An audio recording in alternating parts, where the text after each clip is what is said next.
ఆ నియోజకవర్గంలో political రైవలరీని continue చేస్తున్నారట తాజా మాజీ ఎమ్మెల్యేలు. ఎన్నికల సమయంలో ఓకే కానీ ప్రస్తుతం ఒకరిపై మరొకరు మాటల యుద్ధం కొనసాగించడం ఇప్పుడు అక్కడ హాట్ టాపిక్ గా మారిందట. ఇంతకీ ఆ సెగ్మెంట్ లో కయ్యానికి కాలు దువ్వుతున్న నాయకులెవరు?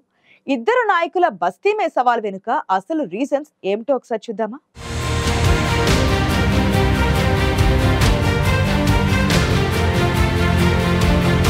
ఉమ్మడి నల్గొండ జిల్లాలోని కీలక నియోజకవర్గంగా పేరున్న మిర్యాలగూడలో తాజా మాజీ ఎమ్మెల్యేల మధ్య మాటల యుద్ధం కొనసాగుతోంది.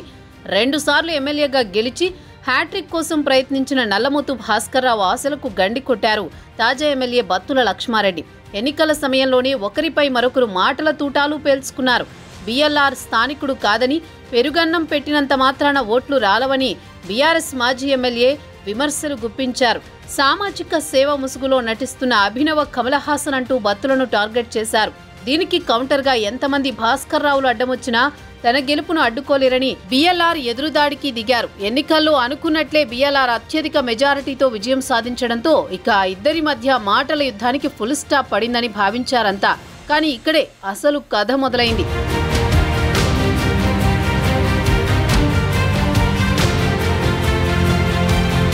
బీఆర్ఎస్ చేపట్టిన రైతు నిరసన కార్యక్రమంలో పాల్గొన్న మాజీ ఎమ్మెల్యే భాస్కర్రావు మరోసారి తేనెతుట్ట కదిల్చారు. మిర్యాలగూడ నియోజకవర్గాన్ని తాను పూర్తి స్థాయిలో అభివృద్ధి చేశారని, కొత్తగా బిఎల్ఆర్ వచ్చి ఒరగబెట్టిందేమీ లేదని మాజీ ఎమ్మెల్యే విమర్శలు గుప్పించారు.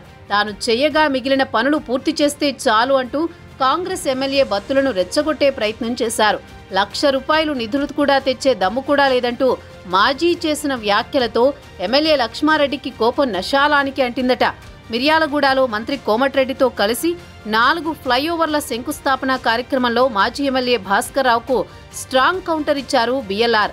అరే బిడ్డ, కాస్కో ₹1,00,000 తేలేనన్నావు, మొదటిసారిగా 180 కోట్లు తెచ్చానని మేసం మెలేశారు.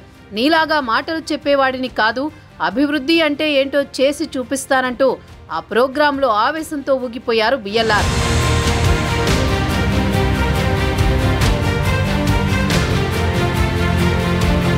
మంత్రి కోమటిరెడ్డి వెంకటరెడ్డి కూడా ఇదే కార్యక్రమంలో భాస్కర్రావుపై మండిపడ్డారు. గతంలో తాను కేసీఆర్, కేటీఆర్కి తనపై పోటీ చేసి గెలవాలని సవాల్ చేస్తే భాస్కర్రావు ప్రతి సవాల్ విసిరారని గుర్తు చేశారు. అప్పుడే భాస్కర్రావుకు నీ స్థాయికి నేను కాదు, మా బత్తుల లక్ష్మారెడ్డి చాలని ఆ రోజే చెప్పారన్నారు కోమటిరెడ్డి. ఎన్నికల సమయంలో ఓవైపు తల్లి చనిపోయి పుట్టెడు దుఃఖంలో ప్రచారం చేయలేకపోయినా మిర్యాలగూడ చరిత్రలోనే అత్యధిక మెజారిటీతో బిఎల్ఆర్ గెలిచి చూపించాడని భాస్కర్రావుకు చురకలంటించారు మంత్రి. ఏదేమైనా ఎన్నికల టైంలో విమర్శలు, సవాళ్లతో తొడలు కొట్టుకునే నేతలు ప్రస్తుతం నియోజకవర్గంలో పట్టు కోసం తగ్గేదే లేదన్నట్లు కయ్యానికి కాలు దువ్వడం అందరినీ ఆశ్చర్యానికి గురి చేస్తోంది.